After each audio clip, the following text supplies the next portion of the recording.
Aloha, welcome to the Mr. G podcast. This is episode number 56. Today we're going to be talking about a telemarketing job that I had 20 years ago that I worked at for about 2 years. And we're also going to be talking about my experience with birds. Yes, you heard me correctly. We're going to be talking about Mr. G's experience with birds. Birds are very interesting creatures. They used to be dinosaurs. Today is, like I said, July 25th, 2023. It's a warm 78 degrees here on the outskirts of Chinatown in Honolulu, Hawaii, the largest city in the Pacific, my city. And I haven't done the podcast maybe about 4 or 5 days. I enjoy doing it every day. If there were different circumstances and if I could do the podcast at any time during the day without being disturbed, I would do it more often. Also, if I had a larger audience, doing it 4 or 5 times a week works out as well because it gets my audience chance to catch up on episodes. Once again, the Mr. G podcast, it's available wherever you listen to podcasts. Apple Podcasts is a good place, Audacity Podcasts, Amazon Podcasts. And if you still can't find it, full episodes are uploaded on Twitter, twitter.com/Gregory Brandt and youtube.com/Mr. G Live. So, like I said, today we're going to be talking about a telemarketing job that I had 20 years ago. And I talk about this job in my book, Gonzo Education, which is available on Amazon. What is this podcast about? You're just pitching yourself in your book? Yes. If you hear the sound of my voice, this podcast is about how great this podcast is. It's a celebration of me, Mr. G. Seriously. At Metro News Service, it was a telemarketing company in downtown San Antonio. And they sold newspaper subscriptions, except they didn't sell the San Antonio newspaper. They sold newspaper subscriptions all across the United States. So the individuals that worked at Metro News Service, you would call them from a computer phone, like an old school, like 1980s Superman 2 computer. And you would call different cities across the United States and attempt to sell them their local newspaper, giving them the impression that you were, in their area, pitching their local paper. And so Metro News Service actually found out about this job through my friend Benny, rest in peace, Benny, who's my best friend growing up. And at one point, we were looking for money, we were looking for jobs, and he was scamming through the newspaper classified section because that's how people looked for jobs back in the day. This was in 1999 too. And Benny found this job, Metro News Service.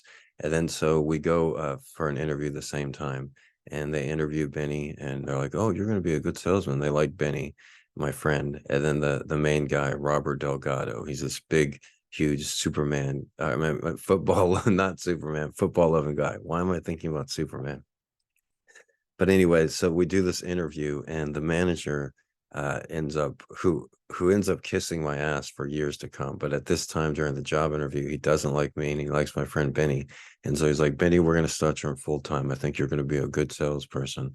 But Gregory, we're going to start you part time because you just don't have the enthusiasm. You're just not upbeat enough. And then I'm like, okay, whatever. It didn't hurt my ego very much. And this is a perfect story because I'm talking into a microphone. And so I'm good at talking into a microphone. My voice resonates in a microphone. No, it doesn't. Your voice doesn't resonate. I'll throw urine and feces at your window. No, my voice does resonate. I've noticed that when I spoke in church, every time I've been in front of a microphone, which hasn't been very often, unfortunately. But at this Metro News Service, we had those mics that you were like that. And I would take the mic and I would put it like this and put my hand over it like that, because my voice seems to carry. And so it was a small office. And even though there was 50 other employees also talking on the phone, my voice is the one that everybody's heard. And when I spoke like that, people would tell me, they're like, I can hear you in the reception. Like it would pick up in the audio, like, because I would match the frequency of the tone or whatever. So at this sales job, they encourage all this employees to be so upbeat and, hey, I'm trying to sell the newspaper, blah, blah, blah. And that's just not my style. I'm just not going to do that. And so when I started working there, it was with Benny at first in 1999, and they started me off as part-time. And then they realized, oh, he's really good at this, except I had a different approach. I wasn't all salesy. I was more laid back, and I sold to like a lot of women and stuff. I would call them up and, hey, and just talk to them honestly and just one-to-one and make a connection with them. And it was unlike anything that they'd ever heard. And the owner of the company, even, he would come there every day just to listen to me, because the managers and the owner, you could listen to the employees while they're sitting at the desk. They would walk around on portable phones and listen to the employees, just like by pressing a button and going from each computer. And the manager would just listen to me all day, just mesmerized by the way I was able to hypnotize people without them ever even seeing me. And I was 21 years old, so I was very tall and good looking. The employees there were 2/3 women, and so I never had as many dates as the time that I worked at Metro News Service. It didn't help being the top. It didn't hurt being the top salesman there as well, because you got paid in commission. So all the female employees knew that I was 21 years old, kind, smart, had an apartment a few blocks away, and was the top salesman there. But I actually took a break from working there. I worked there in 1999. Then I went to Austin for New Year's Eve, 99, 2000. And I stopped working there at late 1999. It was a crazy time, Y2K. And I didn't go back there again. I talk about this in detail in my book, On Such Occasion. But I didn't start working at Metro again until the following spring. And after I started again, the second time, I worked there 2 years, a lot of times 48 hours a week, and I didn't miss a single day of work. So I was the model employee, and the head guy was this big, obese Latino guy named Robert Delgado, and he was just not a nice person. And I saw him make old ladies cry. There was an old lady there named Margaret Love, and everybody was mean to Margaret Love. She was like a single old lady, and everybody joked that she had like 10 cats and that she smelled like cat pee. But I never smelled cat pee on her. She had tobacco. Everybody there smoked. It was a big thing. But Margaret would like chew on the tobacco. So she was like always chewing on the tobacco. But I actually, when I read stories for a show on NPR called Oh Dark 30, they would have me open the show every week with a story. If you haven't noticed, I'm good at telling stories. But the very first story I ever did was called Margaret Love and Two Tooth Nancy. And it was all about these two employees there, Margaret Love, that I mentioned. What a name, too, Margaret Love. And I told her that back then. I would, each desk that had two computers, and there was like 20 desks. And so each day you would choose who to sit by, or each shift, for a 4-hour shift, and nobody would ever want to sit by Margaret Love, and they were just mean to her. And I saw that treatment with a lot of the older people that worked there, and that's the main reason I'm talking about this right now, because 20 years later, I just started thinking about this guy that worked there, and his name was John, and he was either a World War II vet or a Korean vet, the Korean War vet. And he had a tattoo of a you know how those Marines have that tattoo of like the Marine symbol? So he was like a tough guy, a Marine, but he was old. He was old, 65, maybe older. And so I think now he's like 85 or 90, but he was probably the oldest guy in the office. And all the regular employees would sit in chairs. And once we got a sale, we would ring a bell, and after we rang the bell, a verifier would come over, and they were like a step above us. And so the verifier would come over and take our headset and be like, "Hi, I'm here to verify the credit card number." "Oh, okay, that's correct. That's correct. Thank you for your time. Have a nice day." And the verifier would come over and end the call. And so John was a verifier.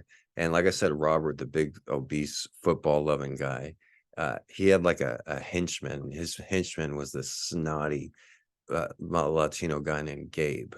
And Gabe like said he was in law school, but I don't think Gabe was really smart enough to be in law school. But Gabe was about like 25, in his late 20s. He maybe probably had a bachelor's degree from a local San Antonio college, but he would just talk so much shit. And Gabe and John, the World War II vet, they were both verifiers. So every time one of the 50 employees got a sale, they would ring the bell, ding, and then either Gabe or John would come over. So they were like kind of in competition, like whoever verified the most sales, they also got commission. So, but Gabe would always give John, who was a nice guy, the World War II vet, a hard time. And John was like trying to be like young and like hip, not hip, but like I remember that Journey song.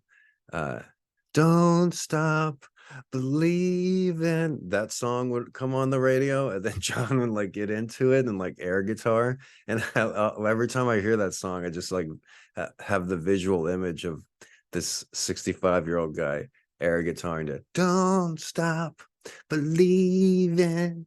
And like I said, he liked me a lot though, because I was respectful to him, and I was respectful to everybody. I've always been a nice guy. It's all about respect. If you respect me, I'll respect you.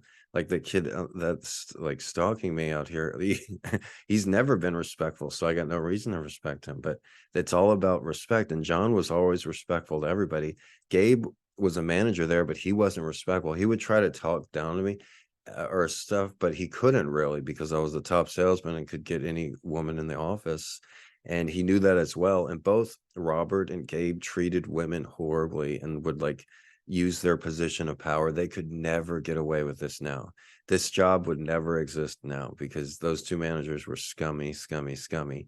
And the way that Gabe treated John and would make fun of him, I even brought it up to it once. I'm like, hey, Gabe, why are you always so mean to John? He's a nice guy.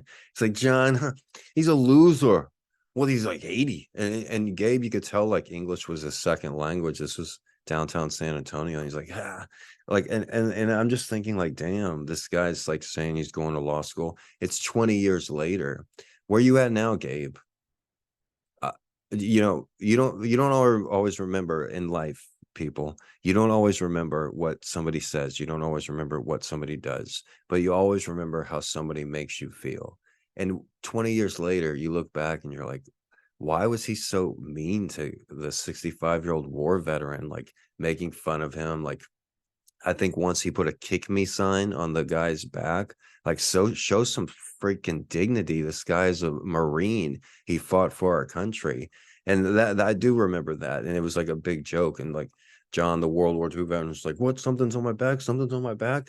And then he finally pulled off the "kick me" sign, and John's like, ah, or like Gabe's like, ha. And John, I saw this right there, and John took Gabe aside and was like, I could easily just kick the, living crap out of you if I was 20 years younger, and Gabe was like, ah.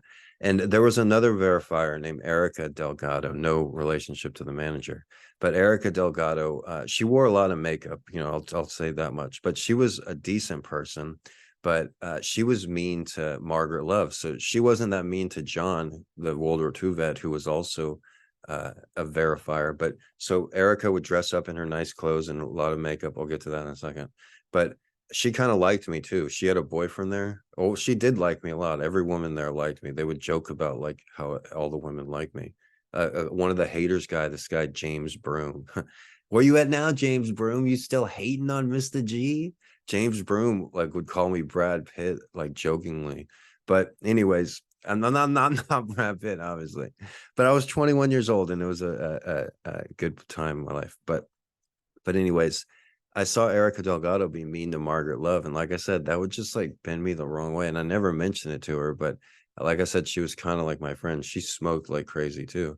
But seeing her be mean to an older lady that doesn't have a husband or anything, it was just like so distasteful. And Robert Delgado, the obese manager, and his henchman Gabe, they both called Erica a tranny because she wasn't a transvestite or anything, but they would call her that because she wore so much makeup. And she had done time in prison or something like that. She was like in her late 20s. The thing is about this job, they were one of the only places that hired felons. I'm not a felon, and I wasn't a felon back then.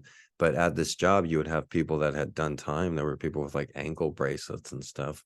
But in the NPR story that I did called Margaret Love and Two Tooth Nancy, I talked about like one day I remember sitting by Margaret because I was one of the only people that would sit by her. And I'd be like, so you never got married, Margaret? She's like, no, I came close once. Then I'd ask her about her cats. I'm like, so how many cats do you have? She's like, I have 9 now. There's just so and so. And then she lists them all off.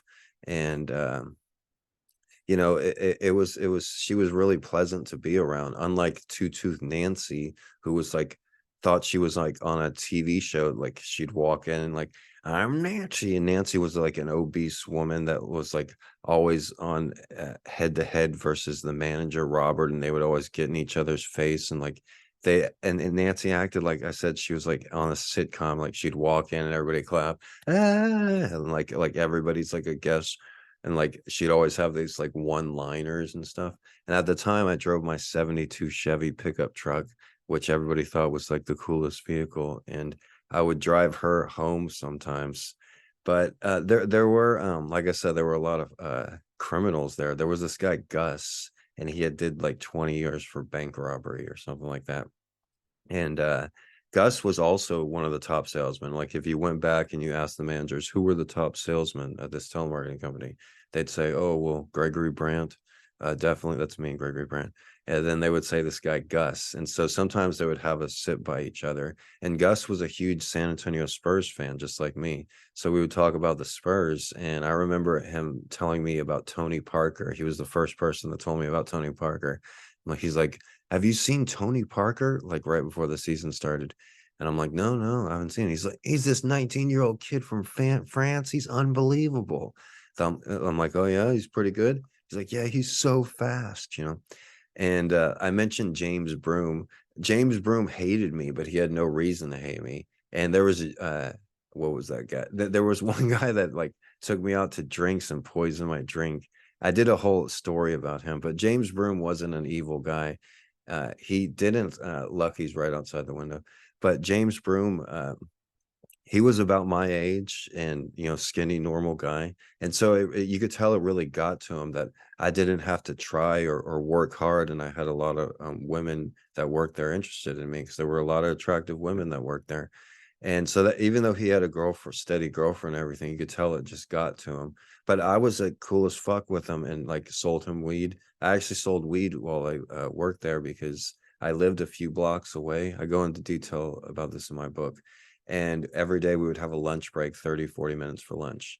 And so every day I would just walk to my apartment, smoke some weed.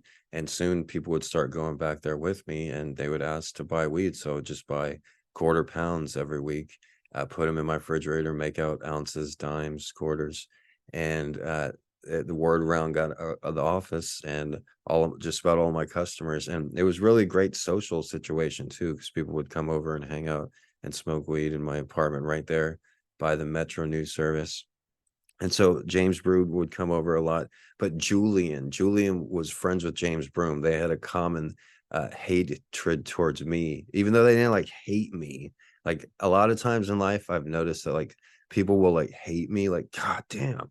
Like it happened in college a lot. Like if we're in a small class and I'm like, no, sometimes I just wouldn't say hardly anything the whole semester. But if there was a woman that I liked in the class, then I'd be like, "Oh, time to take over." And I just like be the most talkative one in the class. If there was a girl I was interested in the class, then I would participate. But if not, I wouldn't say anything. But if that was the case, and if there was a female that I was interested in the class and I spoke a lot and added a lot to the conversation, every other male in that class felt second rate and was like, "Oh." And there were some classes where I'd look around on the first day and see who the most attractive female was and go from there.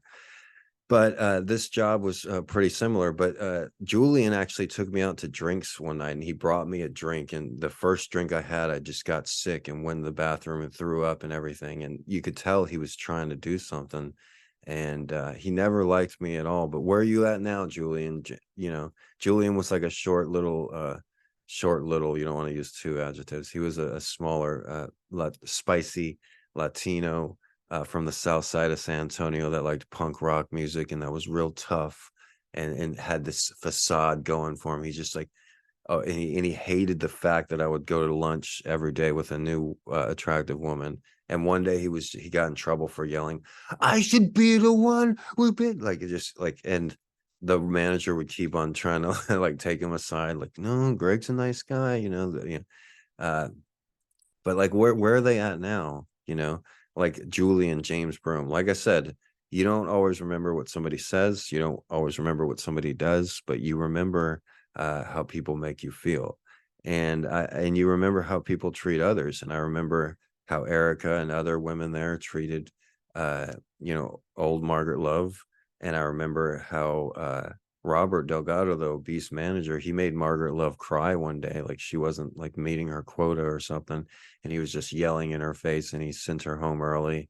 And she would always take the bus back and forth. She must have been 65. So where are you at now, Margaret Love? This was over 20 years ago. So Margaret Love would be 85. Robert Delgado would be 50. Was it worth it, Robert Delgado? Were you being such a prick? I don't have anything bad to say about Chris Southward. He was the owner of the billion-dollar business. He inherited millions from his parents, and he's the guy that would come there a little older than me, but he would listen to me on the phone and just see how I had a different approach to it, and a more honest approach, a less phony approach. And I really enjoyed calling different cities all across the United States. Some newspapers I would enjoy selling more than others. Like I enjoyed selling the Albuquerque Journal, the St. Louis Post-Dispatch. Nobody could sell the Chicago Tribune like me. It was hard paper to sell. The Philadelphia Inquirer. USA Today was my overall favorite newspaper to sell. I noticed that more wealthy and educated people read USA Today, and also we would have a copy of it right there. And I've always been a fan of newspapers. I received a degree in print journalism from the University of Texas School of Journalism. I've been working and involved with newspapers since I was 14, and ever since I was a little kid, I was reading the newspaper. Our father never got us toys, but he would have the newspaper delivered, and the newspaper had comics every day. On Sunday, they would have color comics. So I really got into the habit of reading the newspaper every day, reading the classified section as a kid too, looking at all the jobs. And that's where I got my first jobs, as a door-to-door newspaper salesman when I was 14. I needed money desperately for summer school at that age. And, my father's like, you better get a job or you're out. And I scoured the classified sections, and there weren't many jobs for 14-year-olds. There were only two jobs I could find. One was putting flyers on door for a pizza company.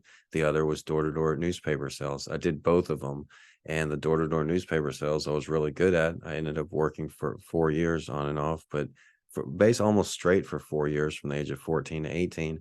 And I broke all the sales records in the city of San Antonio. So that really says a lot. Then going on and having 5 different newspaper delivery routes in my life. It's really fitting how things worked out. But I'll always remember working at Metro News Service and telemarketing, selling newspaper subscriptions all across the United States. Because like I said, I got to learn about different newspapers. And it's funny, the newspaper in Portland, Oregon, there's the Oregonian. I actually sold that newspaper in San Antonio in 2001 over the phone to people in Oregon. And then flash forward almost 15 years later, and no, about 10 years later, and I'm actually delivering that newspaper in Oregon, Vancouver, Washington. So it's funny. I don't read the newspaper anymore. It's something that I grew out of, or it's just circumstance, the way technology is. But I used to read the newspaper every day. I worked for the largest college newspaper, the most circulated college newspaper in the United States, the Daily Texan from the University of Texas. And I worked there briefly, but I was the editor of the Austin Community College newspaper. And that was one of the reasons why I was accepted into the highly competitive UT journalism school. That, as well as having almost a perfect GPA in community college and being in the honors program at community college. So it wasn't easy. And I've always had newspapers as the background for my writing journey and my writing career. I've always written nonfiction. Newspapers are nonfiction. And it's worked out a lot. And so if you want to read more, if you want to hear more about my time working at Metro News Service with all these interesting characters from 20 years ago, you can check out my book, Gonzo Education. It's available on Amazon, has a very high rating. You can read the reviews for yourself. I hope everybody enjoyed today's podcast. Once again, Mr. G Podcast. Listen to it on your way to work. Listen to it at work. I'm in this podcast club. You cannot keep me out. If I'm standing on top of a volcano with this microphone, if I'm in the middle of the rainforest with this microphone, if I'm on the bottom of a canyon with this microphone, if I'm in my cozy air-conditioned apartment with this microphone, I am doing this podcast. I am in the podcast club. And if you want to see full episodes of the Mr. G podcast, the Gregory Brandt podcast, the Mr. G Hawaii podcast, they are uploaded in their entirety on twitter.com/Gregory Brandt or youtube.com/Mr. G Live. From me and my street cats on this wonderful Tuesday morning, we bid you aloha and have a good day, everybody. Take care of each other.